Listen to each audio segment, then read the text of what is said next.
Welcome to the High Value Sales Show of Eversprint.com. I'm Malcolm Louie, the managing member of Eversprint, and today we're speaking with Nick Kraus, the CEO and founder of Kraus Marketing, a branding and digital marketing agency that specializes in corporate identities, digital advertising, interactive marketing campaigns, and web development. Welcome to the call, Nick. Thank you, Malcolm. Appreciate you having me. Nick, you grew your company's revenue from $656,000 in 2014 to $2 million in 2017, a 205% increase, and in 2018 you hit around $2.1 million.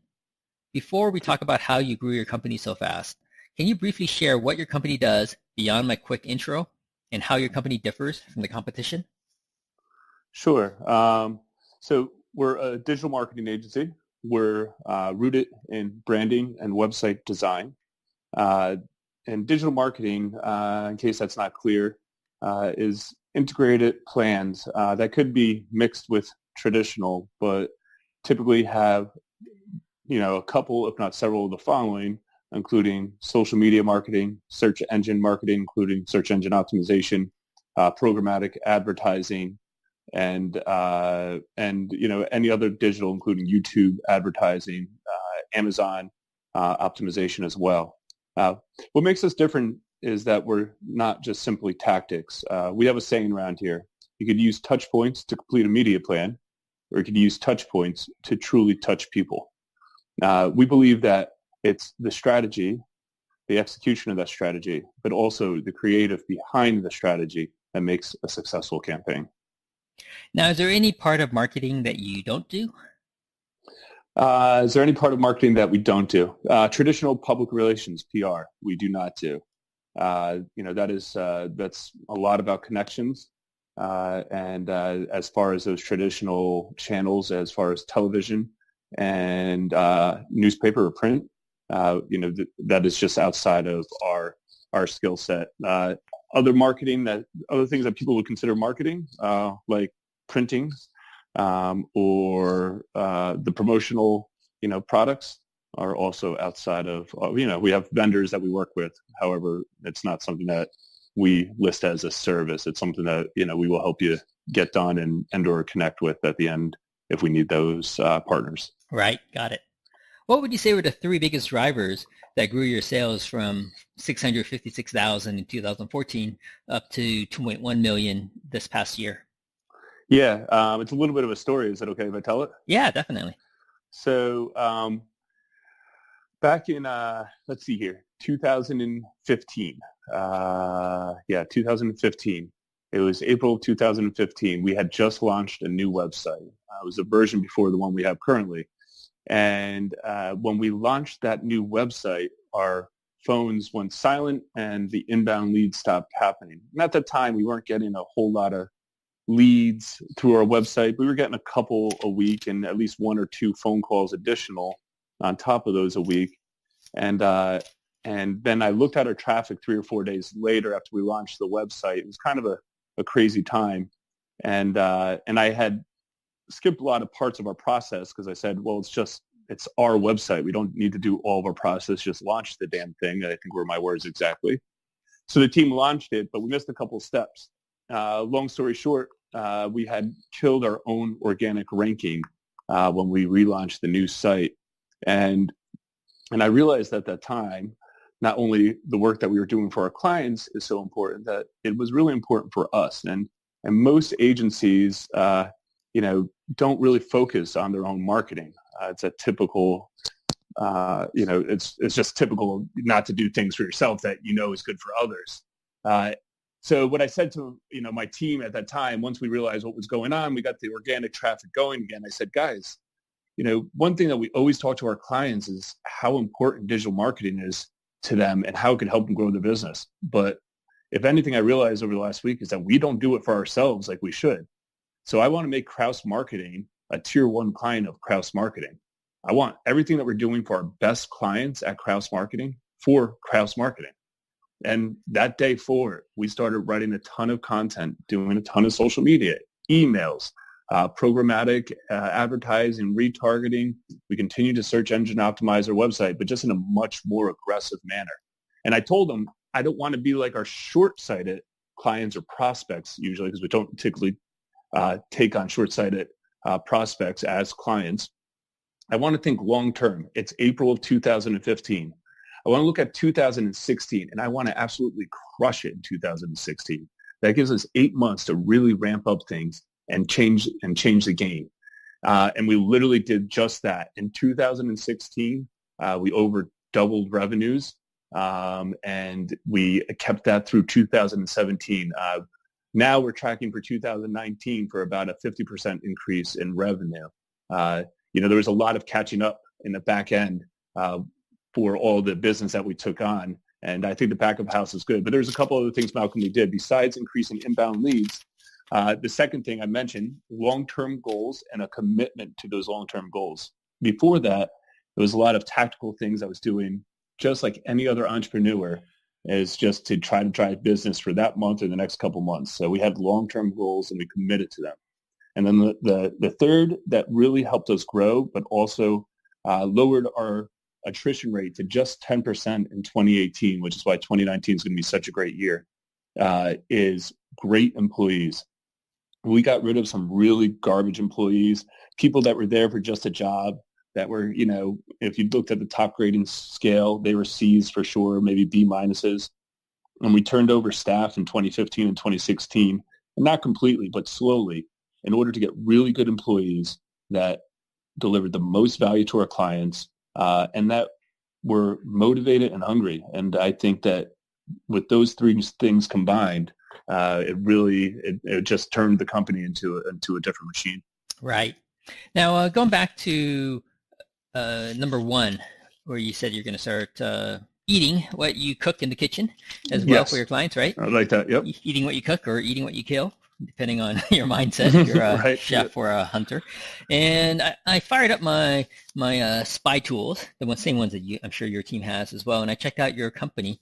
And my spy tool actually doesn't show that you have, at least on your main website, that you have a super strong SEO presence or in fact, it didn't find any pay-per-click ads.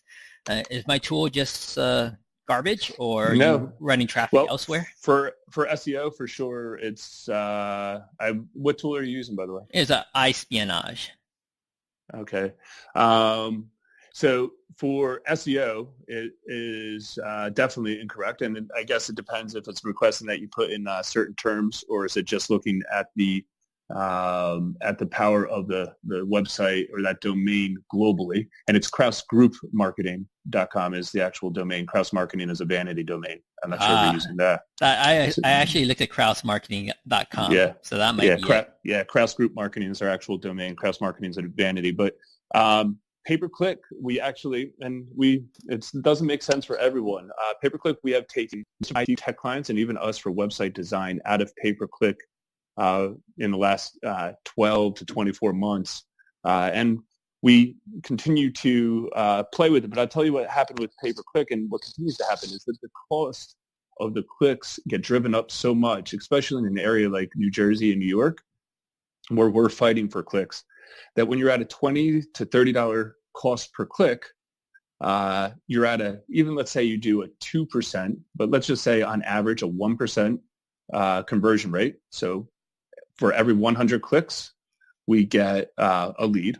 So now we're talking $2,000 per lead. And let's say you have a good closing percentage, and you're closing 30% of the leads that you're getting, or even if you're closing 50% of the leads that you're getting, it's still costing about $12,000 for a lead or for a new client. So, but many times at pay-per-click, you're closing 1 in 10. Yep. When you're closing 1 in 10, it's costing $20,000 for a new client, or sometimes even more. A lot of times for IT companies, at least in our area, it's as much as $30 and $40 a click. For $40,000 for a new client, it just becomes not reasonable. So we really focus on their search engine optimization, growing awareness through social media, and then retargeting. We do use Google's retargeting a lot if the budget allows. Right. Yeah. While you're chatting a little bit, I actually fired up my tool on Kraus Group Marketing, and now I see your SEO presence in there. So what's your thinking between using Kraus Group Marketing as opposed to Kraus Marketing, which is a shorter domain name? Yeah, so we started off as the Kraus Group, was our first company name. I added marketing on to the domain because even back in the early 2000s, domain having a keyword in the domain was powerful in the algorithm. So I wanted marketing within my domain, and as the Kraus Group, I figured krausgroupmarketing.com would be a solid one. Now we switched from the Kraus Group to Kraus Marketing about 5 years ago when we opened up a retail location in a downtown. And I wanted everyone to know exactly what we did. I didn't want anyone to think that the Kraus Group was a financial firm or CPAs, et cetera. I wanted them to know that we were a marketing agency. So I switched to Kraus Marketing. Right. Now, the reason I never switched the domain is because one of the most powerful parts of Google's algorithm is how long your domain has been around and how long there's been good content around that domain. Now, you can use 301 redirects and redirect a full domain to another domain, but what I've found is that you use 25%, if not more, of your juice or traffic when you switch domains up. So to me, to have a vanity domain that just redirects to the original domain was an easy solution since, to the end user, there's, no issues with it. Right. Got it. Yeah. Now, for the second driver, commitment to long-term goals, can you talk a little bit more about that? Like, what are the long-term goals that you and your team committed to? Yeah, so, right now we're about 20 employees. Our long-term goal is to be a 40-person agency. Long-term goal is to continue to grow the size of our clients. Right now, our average client on an annual basis spends about $75,000 to $125,000 a year with us. And the goal is to increase that as time goes on to $150,000 a year average size client and up. So that the long-term goal was to continue to grow the agency. As a small agency, there's a lot of risk. If you lose a couple of major clients, you could easily lose your agency and have to let everyone go. But with enough critical mass, as they say, even with the loss of some major clients, with restructuring and hard work, the agency sticks around and feeds the people that have worked so hard for it. Right. And what is that critical mass level? As far as the size of the company, I really believe that I believe that we've reached critical mass this year is what I believe we have reached finally. And that's why I think that 2019 is going to be such a good year for us. And that critical mass to me is a sense of stability. I take a lot of pride in my employees and making sure that they get every paycheck. A lot of small companies, it's crazy to hear, but you could ask a lot of entrepreneurs if they ever missed a paycheck, and most of them will say yes. And Kraus Marketing has never missed a payroll. And I take pride in that, and I'll never miss a payroll. And right. I think that critical mass is important, that, even with some destructive or crazy things happening, that your employees get paid when, they deserve to get paid, because they didn't enter into this relationship as the entrepreneur or as the person with risk. They entered into it as contractual that you will pay them on time. And I think that that's important. And I think as long as they're doing a good job, the vision is to provide them with a position that you provided them with, not with, ups and downs or layoffs. Right, exactly. So that's the idea of that critical mass. Okay, so critical mass, one level, it's 2 million or so in revenue, and then at another angle, just from doing a quick math, I'm guessing you have about 20 clients now? Yeah, we have 20 clients. We have about 100 clients, but 20 to 30 clients that are doing ongoing marketing services with us on a monthly. We have 100 that we also have a really cool product called Website as a Service, where for a low monthly fee, we provide you with a website instead of a huge $15,000 or sometimes $30,000 project cost. We provide you with a website that you could pay us on a monthly basis for. So we have quite a few of those smaller clients, but those aren't calculated into that average client size. Right. Okay. Yeah. So, and because you have about 20 clients on a recurring basis, I'm paying you roughly $100,000 a year. If you lose one, it's only 5% of your revenue. So it's not correct. Not exactly. not the end of the day, not the end of the game. No, exactly. That's exactly it. Correct. Okay, got it. And then the third driver, you're able to hire great people and keep your attrition rate at 10%.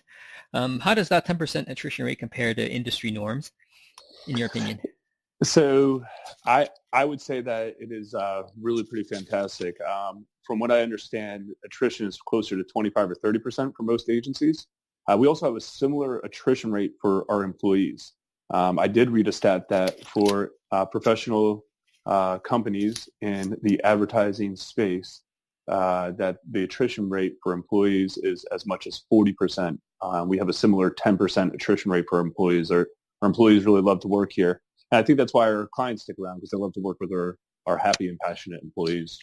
Yeah, and at the same time, I think no one wants to work with a new person every year, right? Because then you have to get to know them again and then Yep. share what your In the preferences past, are. we've lost clients just because of that, Malcolm. They're like, well, I've trained a new employee twice in the last year, and I realized that was a very important thing, was keeping my employees around, especially those A players, put those on the best accounts, because you don't want to lose a client because you have employee turnover. Yeah.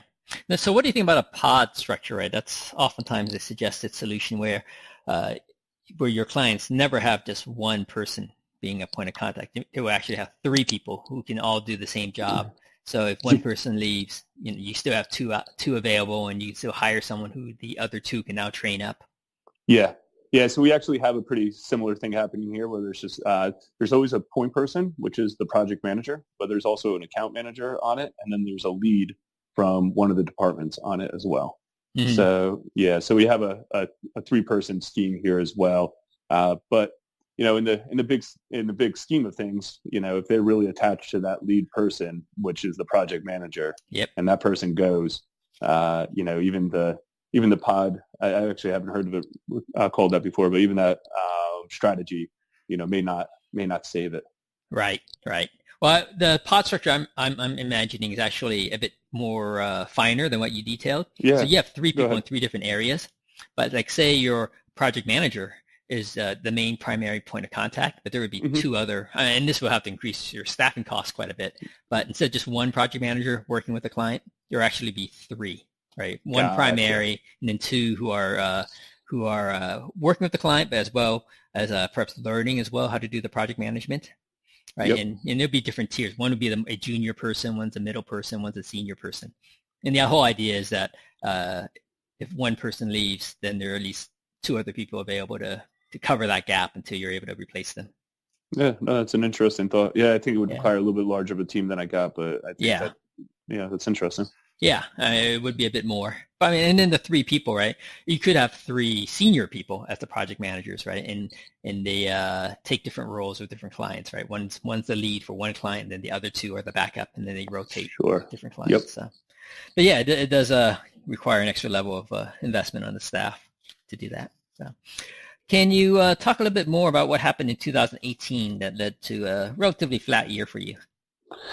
So 2016, one of our big reasons for growth was a very large client came on board, and they left us in the end of 2017. So while we were poised for a lot of growth in 2018, that client that left us in 2017, they left us just at the end of the third quarter of 2017. That left a big gap to be filled. So to be quite honest, I was proud that not only did we fill the hole, but we still increased revenues. That one client was about 20% of our total gross revenues. So right. It was a pretty big hole to fill. So what happened there? What led them to go elsewhere or stop using your services? We have there's something called perceived ROI, right? Mm-hmm. So you could prove to a client, what we're doing. We can show them the increase in traffic. You could show them increase in e-commerce. They could tell you that they have an increase in, so this is a retail client that also had e-commerce connected to it. And they could even show you that this client did have all of these: increase in traffic, increase in e-commerce sales, and a very large increase in retail sales. But they didn't believe it was due to Kraus's work over the 18 months that they worked with us. It was more, 18 to 24 months, however long it was. that they worked with us, they believed that it was other, things that happened within the economy and seasonal to do with their retail that increased their revenue so drastically. So they perceived basically that that they could do less and get the same growth. Right. Left very very good terms. Very nice people. But they just perceived that they could do it for cheaper and get the same type of growth. Sure. So those are the type of people I hope to see come back around. Not because I don't hope that they do well, just that I believe that they'll find that what we were doing was that beneficial for them. Oh yeah. And that's one of the key things about marketing. Sometimes it's, especially when you go to when you're doing work on the TV space, radio ad space, it's harder to attribute where the returns are coming from, right? Yeah, I completely agree. And that's what I love about digital is, the numbers are, very, easily proven, especially if you get all the conversion metrics set up properly. Yeah. But even sometimes, again, they may not attribute to you the increase in conversions. They just might attribute to, whatever other reason they come up with. So it's always a little bit of struggle to make sure that the client understands what you're doing for them. And not everything's a perfect fit at the end of the day. So you can't get too upset about it. Yeah, for sure. It's in a way, it's a relationships type business. But on the other side, it's also a numbers sort of business as well, right? You can't just 100%. Can't just get hung up on one particular client. So. Yep. Now, have they? What have your conversations been like with them? A year later, and revisiting how they're doing and seeing how you can help.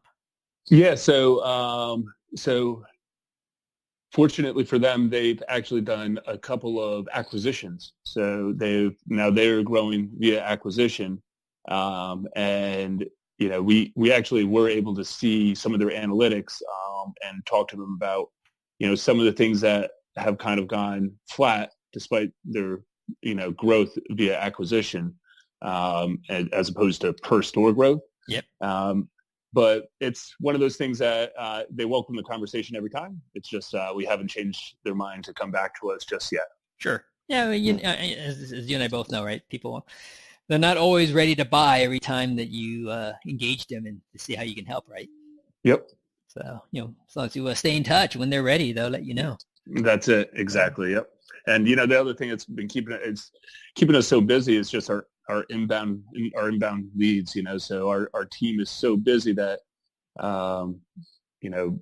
it's hard to chase. It's much easier to replace them. So, we end up getting into this game of, and you know what? There's a little bit of buyer's remorse too.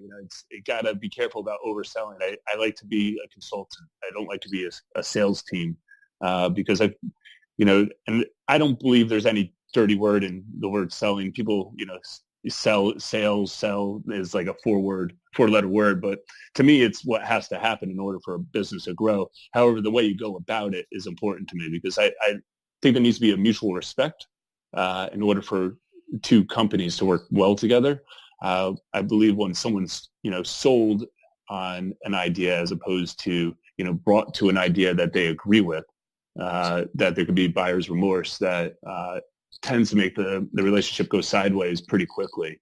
So that's why we try to stay away from chasing too much and having those conversations that we just referred to see how things are going. And if there's any interest in, continuing the conversations, which, is all you could do, I guess. It is, and it's also more time efficient as well, in my experience as well.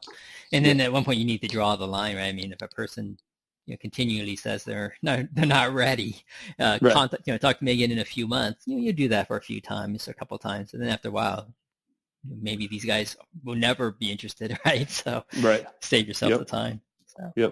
So actually, we just had a company come back to us. So it was a company I dealt with years ago when I didn't have a sales team. And they just actually, my team was in here this morning. My sales team was in my office this morning. They said, hey, this one company is looking to do an e-commerce and digital marketing plan.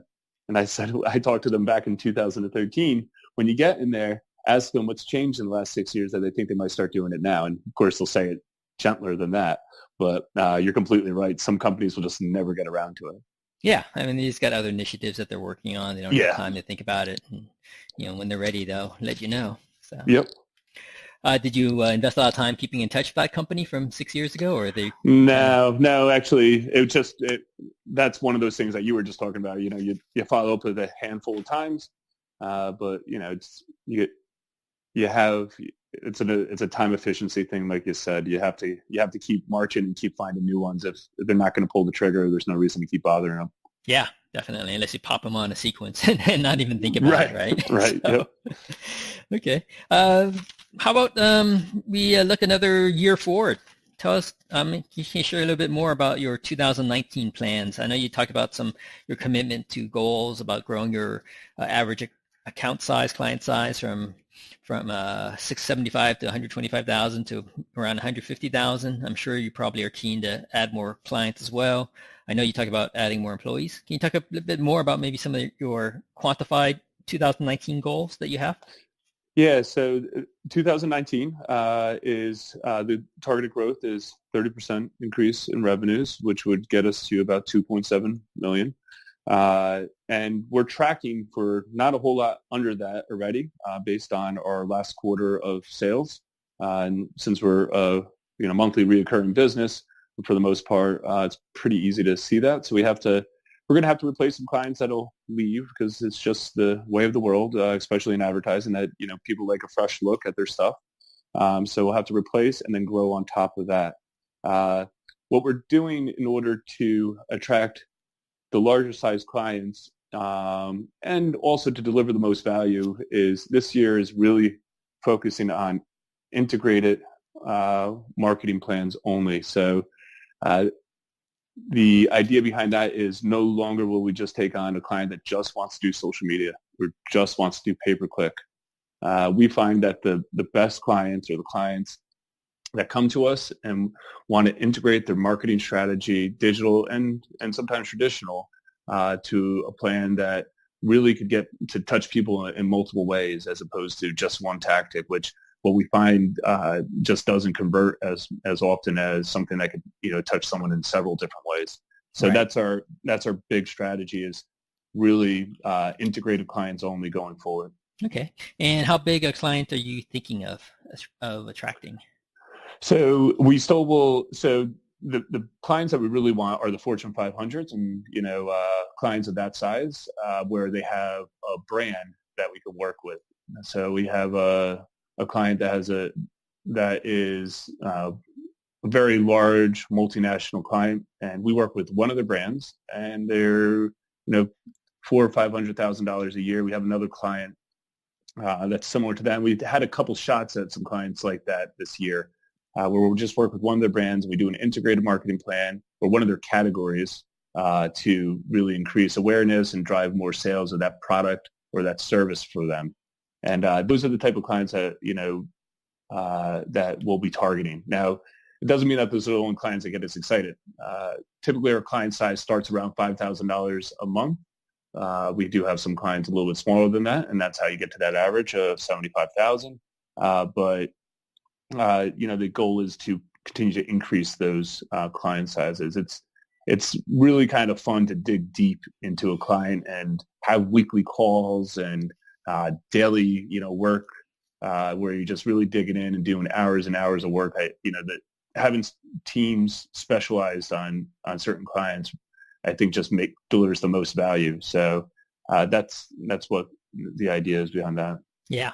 So it sounds like you have a pretty wide range, the Fortune 500 companies all the way down to the ones that are paying you $5,000 a month. I imagine those are outside of the Fortune 500 scope. Oh, yeah, of course. Yeah. Yep. Yeah. Those are small and medium-sized businesses. When we started the company, Malcolm, the idea was, and it still is, that critical mass where we have as many clients as possible in order to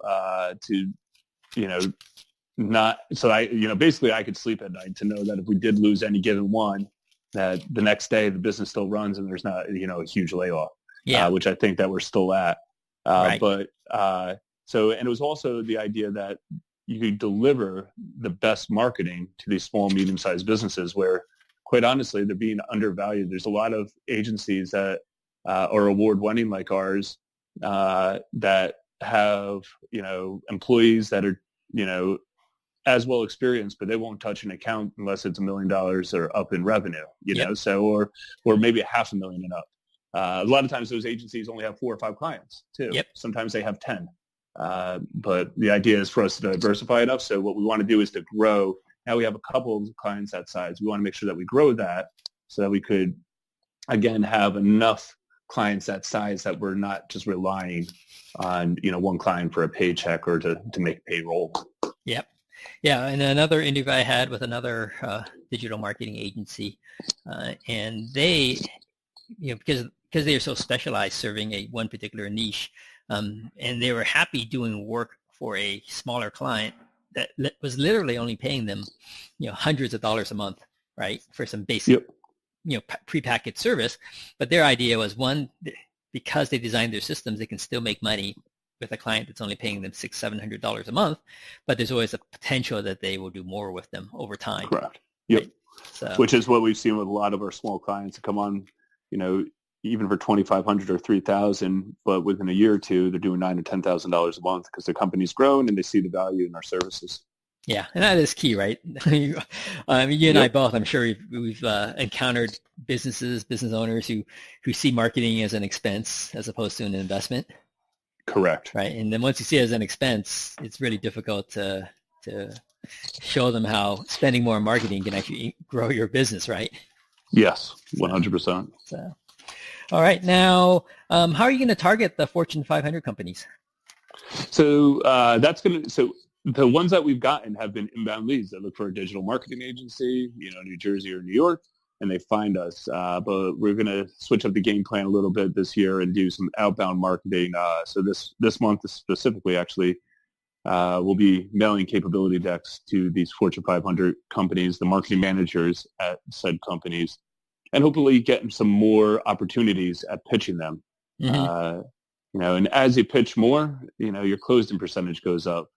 So, and as you get more of them, you understand what they're looking for more, just like anything else. When I started this company, over 10 years ago, one of my first clients was a restaurant down the street, and then you get a bigger client, you understand what they're looking for, and you do marketing for them, and you understand how to deliver value to them. So, and as time goes on, you keep growing it.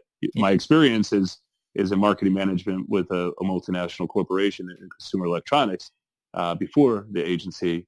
But no one wants to hear that. They want to know what you did since you had your company. So yeah, of course. As you grow that portfolio and you understand their needs more, it's easier to land more of those clients. So that's the goal, is more outbound reach as opposed to inbound this year. And really, that's the hard work. The inbound leads are easy. They hit you in the head, you close the deals, and you do it again. Yeah. The outbound ones is, where no one wants to get their hands dirty, and and I think that there's some room for growth in that for our organization specifically. Yeah. So what types of outbound outreach are you thinking about doing? Yeah. So those capability decks we'll be mailing out. We'll be doing emails. We'll be doing retargeting campaigns for them once they do reach our website to continue to see us and serve them up content that we hopefully they find valuable to them. Okay. And then some good old-fashioned cold calling as necessary. Right. We're also doing some more strategic networking events where we think we could find these people that will be getting our stuff. And then, of course, speaking events are the other ones that we'll hopefully be doing more of this year. We find that almost every time one of, myself and one of our other experts get in front of a group of people of our target audience, a couple of, leads, if not sales, come out of almost every speaking event. So that's another big, KPI that will be, or, maybe leading indicator that we know will add to the conversions in the back end by the end of the year if we can get them done and commit to them early. Right. Any plans to do any sort of lumpy mail type campaigns? So we've done those in the past, and we've looked at those, but not in the current works. I love the idea of that, but no, nothing currently in the works. Yeah. I mean, on one hand, it's expensive, right, compared to the other options. But on the other hand, so little mail of relevance comes through now that anything that does, I think, would get people's attention. Yep. I agree. So I suppose once you fine-tune your message to the Fortune 500 companies, right, then the lumpy mail will look more interesting. Otherwise, you're kind of guessing, right, shooting in the dark with a very expensive campaign. Yeah, that's true too. And one thing is we do a lot of projects too for these Fortune 500. So the goal is just to get our name in front of them, and then to have them see the other logos. So we don't have a lot of integrated digital plans with these large companies, but we have a lot of nice logos that we could say are customers and past customers of ours, or client experience as we call it. Yep. And once they see that we've worked with other companies of their size and even in their vertical, we get a lot more phone calls. So that's the idea too. Definitely. Are you targeting any particular vertical among the Fortune 500? Not currently, no. Okay. What are your thoughts about that? Yeah. So we always request that our clients give us, very specific, we want to target, right? And if we hit the bullseye, so we want to know what the bullseye is for our clients, and we'll keep aiming at that bullseye, and we might just hit the target, but that still might be a pretty good lead for you. Yep. So what I'm trying to say is maybe we're not eating what we typically cook, with not having too defined of a list yet. But I do have to say that this is still something that we're defining, and we're actually we have an annual summit and a semi-annual summit in the summer, where we get together and we talk about, okay, here's our biggest clients, or the biggest industry that our clients came from, and here was our biggest growth, and then we decide what we want more of, and that goes back to our whole entire content calendar, and we start writing content targeted at those clients as well. So I think part of the reason I can't answer it yet is because that is coming up next week, January 30th. So all right. So next week you guys will have a better idea as to who you want to target first. So, and there's a couple of strategies. Or one, you could pick a vertical and you can pursue it and see how it works. Or another one, you can go broad, and then the ones that express interest, then you can have them self-select, and then you go deeper, right? Yep, exactly. Now, 3 last questions for you. First one, say you had a billboard up on on a freeway in your area, in the New Jersey area that's moving. Typically, people who see billboards while driving on the freeway that's moving, where traffic is moving, they only see it for 6 seconds. So what message would you have on that billboard that someone can read, consume, and comprehend in 6 seconds? I would say go back to the beginning, Malcolm, of what we talked about, what truly differentiates us from other agencies. And one thing that we talk about all the time, you could use touch points to complete a media plan, or you can use touch points to truly touch people. Yeah, I like that one. Touch points to truly touch people. Yeah, we could also, one that we hang our hats on, that we still use, is creatively obsessed, strategically guided, media agnostic. So as much as we still talk about us being a digital marketing agency, for a lot of our clients, we'll still do billboards and out-of-home and even platform posters at train stations. So the media agnostic, if it makes sense, it doesn't have to be digital. It's important that we give them the best tactics that'll reach their audience. Right. Totally makes sense. And that's really key, is defining who you want to reach, because no point doing a campaign on Facebook if your target audience is never there, right? Right. That's for sure. Yeah. 2 last questions for you. Who are your ideal clients? I know you talked a little bit about that already, but maybe you can recap it again. And what's the best way for them to contact you and your team? Sure. So our targeted audience is a little bit broad, but I will say that they have a couple things in common. They have long-term vision and goals, and they have an understanding of the commitment that it takes to get to those long-term vision and goals. One of the other commitments is an integrated digital plan. So we're not looking to just deliver one tactic and hang our hats that that's going to get them to their end goal. Typically, the size of the client is about $20 million to $100 million in revenue. There are clients that are larger than that we work with. However, we work with one of their categories or one of their brands, as opposed to being their agency of record for a huge company.